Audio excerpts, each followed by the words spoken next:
Hi guys, I'm Lisa with My Sister Creates. First, let me say thank you for being so patient and participating in my giveaway last month. It was a lot of fun. It's been great chatting with the 5 winners here and there and getting to design their stencils. So I wanted to try something different, and so there are no instructions in your stencil package. Because I want to do it with you. So the next couple of minutes I'm going to spend showing you why your stencil doesn't actually look like a stencil, it just looks like a piece of vinyl. Because with that one piece of vinyl you basically have 3 different options. So I'm going to walk you through those in just a couple of minutes on how you could either use it as a stencil or you can use it as a sticker, as a vinyl, and you could just put it on any piece of painted wood or unpainted wood or a wall, however you want to use it. But I just thought it would be more fun to give you more options. So you either have a removable vinyl, so it should not pull the paint off if you want to put it on the wall because it's removable.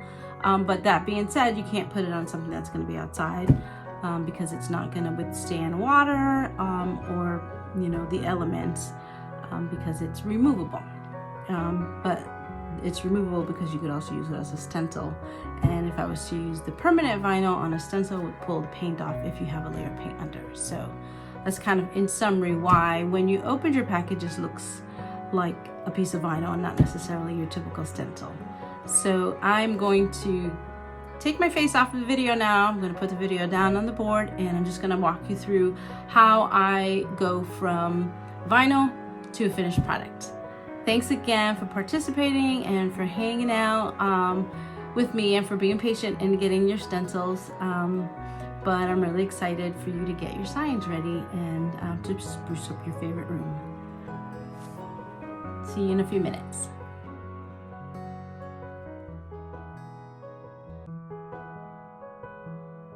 This first option I'm going to show you is to use what you received as a vinyl decal or a sticker.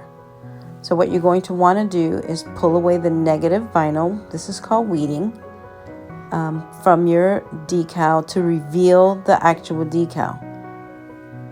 The easiest way to do that is to just go to the corner and pull back. But when you do pull back, just make sure that you stay close to the decal and it comes up pretty easily. Then you'll go through and take out all of the small details inside the letters, on the outside of anything that may not have come up the first time. And next thing you'll do is take the contact paper that came in your package, and it's pretty much already cut to size, but what I'm doing here is just cutting it to size and peeling back the sticky. This is called a transfer paper. You're going to just take the transfer paper and place it on your vinyl, and then you can run your squeegee or your hand over it. And what this is going to do is it's going to stick the decal to the back of the sticky and allow you to pull it off of the backing, and then you can put it down on the wood and it's all one piece. It's called transferring. Sometimes it's easier to turn the paper upside down and pull the backing off rather than pulling the vinyl up.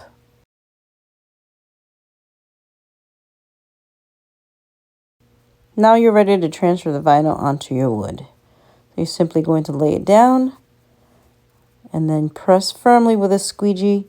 You can use the back of a credit card if you don't have an actual squeegee. This one happens to be from my Cricut, obviously very used and painted.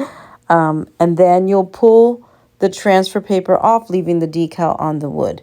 And again, if you notice, I pulled back the same way I pulled the original vinyl from the corner, keeping it really close to the decal. This next option is called the reverse stencil. You would basically do everything that you've already done up to this point, but instead of just leaving the stencil alone and putting a backing or a bracket on the back of your painting, what you're going to do is you're going to paint over the stencil.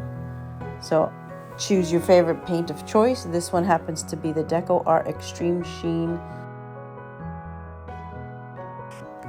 You can do several light coats or just one coat if you want to have that distressed look. And then you'll go through and pull up the stencil.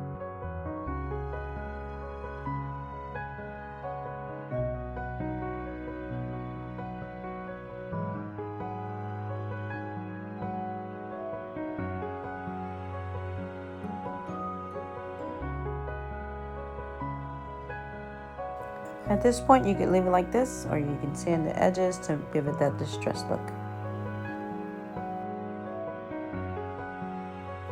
This last option that we're going to look at is your traditional stencil. So you're going to go through kind of the same steps that we went through from the beginning, but what you're going to weed out this time instead of the negative is the actual stencil. Because once you transfer this onto your wood, what you'll do is you'll paint it and then you'll pull up the vinyl. So you'll go through, reveal the actual stencil, and leave the negative space down on the vinyl.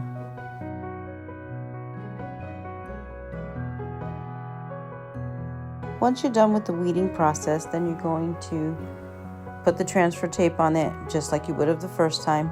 The way I'm showing you now is probably the way you should do it with your larger pieces. It's just a little bit easier to control that tape when it's going down. So once you have it on there, use the squeegee or your credit card to apply some pressure. I'm going to show you now a method of installing the vinyl or the decal. It's called the hinge method, and we use this method on bigger pieces, so this would probably work well for you and your 10 by 10 pieces. What you'll do is you'll take a piece of painter's tape and you'll apply it on the center prior to pulling back the vinyl. You'll cut off the backing, and then you will lay half of the vinyl down or half of the stencil down. Then you can use your hands or you can use a squeegee. Then you'll pull up the tape. What this does is it allows the larger pieces to stay in place. So you'll pull that painter's tape off and then remove the rest of the backing. And then follow through with your squeegee or your credit card or even your hand at this point. Now, you can either go right from here to painting the piece, or if you have a piece of like reclaimed lumber or lumber that's not really smooth, after you pull the transfer tape off, you can at this point do a layer of Mod Podge. And what that layer of Mod Podge is going to do, of course, after you take this transfer tape off, what that layer of Mod Podge is going to do is it's going to seal the stencil into place so that it eliminates the possibility or lessens the possibility of the paint bleeding onto your wood.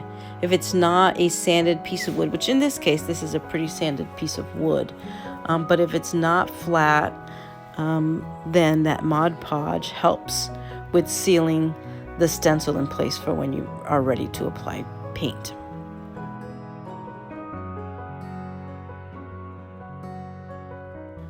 I am going to go ahead and apply a layer of Mod Podge just so that you can see. You can be generous, but it doesn't have to be a lot. A little goes a long way in this case. So you just apply the Mod Podge and try to get like the difficult spots, like those darker spots that you see in the middle of that stencil. It's because there's a knot there. So you definitely want to get Mod Podge wherever there's a knot or wherever there's that reclaimed lumber that has a lot of waves and grooves in it.